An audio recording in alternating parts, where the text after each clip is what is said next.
Welcome back to The Huddle. I hope you've had a good week, and what a week it's been. The carnage, the chaos seems to be continuing. This has got to be one of the most brutal starts to a Supercoach season in a long time. The upgrades, the downgrades, the KNLG, Sione Matautia controversy, players not playing due to past injuries, underperforming guns, the list goes on. I do hope though that your team did manage to dodge some of that carnage. Before we check out each player's score, we did make a couple of trades. We traded out Cardi for Cohen Hess, and we also bought in Cody Walker instead of Brock Lamb in place of Jared Hayne. Again, there was a bit of carnage this week, but luckily we had a bit of a heads up to make some changes. Roger Tuivasa-Sheck's head injury from round 2 prevented him from playing this week, so we had to put him on the pine and Turbo came and played fullback. Matangi then shifted up and became our new bench player. We also found out that Elijah Taylor had to withdraw due to family reasons, so then we moved Sione Matautia up to the second row and Kotrick came in to the starting 17.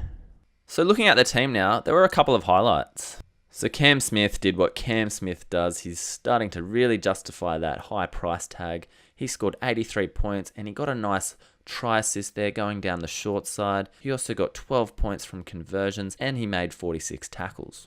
It was good to see the likes of Cohen Hess scoring 50. He got a start there for the Cowboys.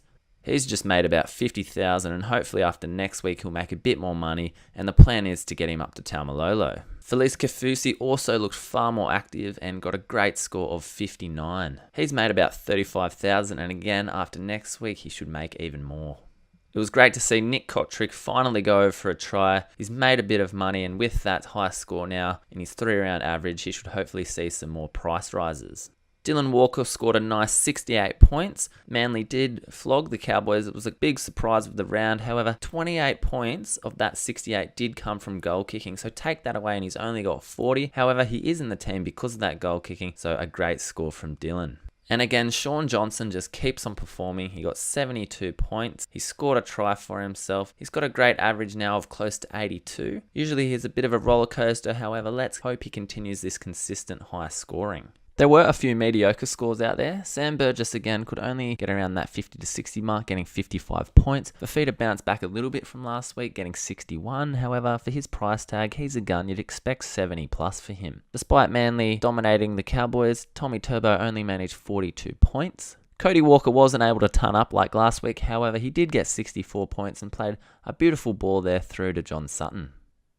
An absolute stinker of a decision this round was putting the captain armband on Jonathan Thurston. All signs were pointing to him tunning up. Past stats against Manly, it's a home game. Manly don't have their full strength team. But it was a shock. Manly dominated the Cowboys. JT only managed 20 points, so doubled that up to 40. That is an absolute shocker. And to compound the frustration of putting the C on JT even further, there's this Sione Matautia controversy. What is going on here? He gets the ball, he draws the player, passes to his brother who scores. That is a try assist. Now, I know some of you might be thinking, no, it was the pass from Trent Hodgkinson who created the space. He should get the try assist. Fair enough. Where's the last touch? Nothing has been given to Sione. Hopefully we'll hear some explanations, but from looking at the footage, it's pretty clear cut. It's either a try assist or a last touch. Alright, hold on a minute. I had that rant before they came out and said that they gave Sione the last touch, 6 extra points, which is great. However, no one received a try assist for that try. And that usually happens when the try scorer has to do a lot, might have to make 3 tackle busts and drag himself over the line. But Pat Matautia just got the ball and strolled over. So I'm still a little bit confused, but 6 points is better than nothing.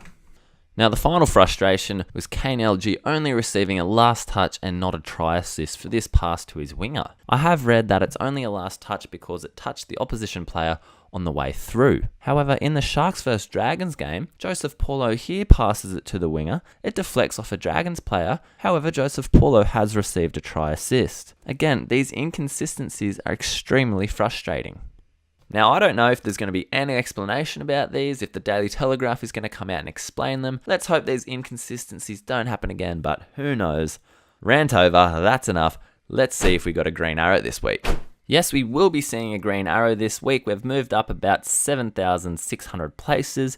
It's only a small improvement, however, we're heading in the right direction. It's amazing that the 6 points updated to Sione Matautia improved the ranking by about 900 places. So 6 points there is a lot of places, so it must be a close field. We're now ranked about 36,500, so we're moving in the right direction.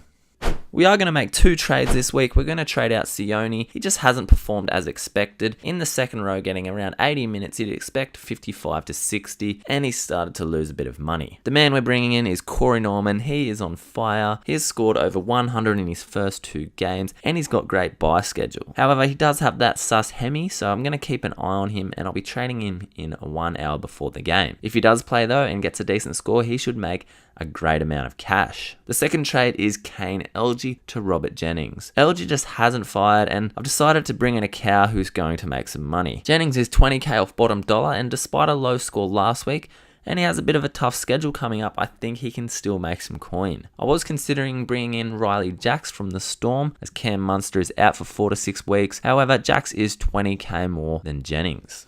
So there are a few changes to the team this week. Elijah Taylor's returning from those family issues, and Roger Tuivasa-Sheck has been cleared to play. I'm going to give Robert Jennings a run. They're versing the Roosters at home. Moga's also going to get a start as they're versing the Raiders. Now I know Dean Vare has had a couple of shockers. He did have 1 good game there. He's versing the Knights this week, so hopefully there'll be some points on offer for him. The vice captain this week will be Sam Burgess. He plays on Thursday night.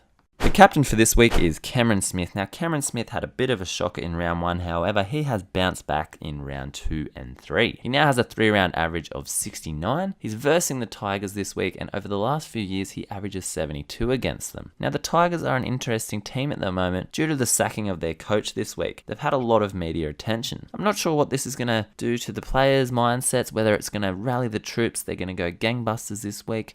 It is at Leichhardt. However, the media attention, the coach schmozzle, the Storm may be able to pile the points on them. The weather forecast is for a shower or 2. There's about a 70% chance of showers, but only 1 to 5 millimeters. We will keep an eye on the weather and the rain as we get closer to game day. So don't forget to check those team lists 1 hour before the game. You don't want to get stung when you see your player hasn't played. They've been dropped from the starting 17, so check those lists out. Be sure to check out the League's Supercoach Huddle Twitter. I'll be posting any changes to the teams, whether we have to make different trades. For example, Corey Norman might get pulled because of his hemi. The weather also might change, so we might swap our captain choice. Be sure to check in next week to see how the team went. All the best with your team. Let's go.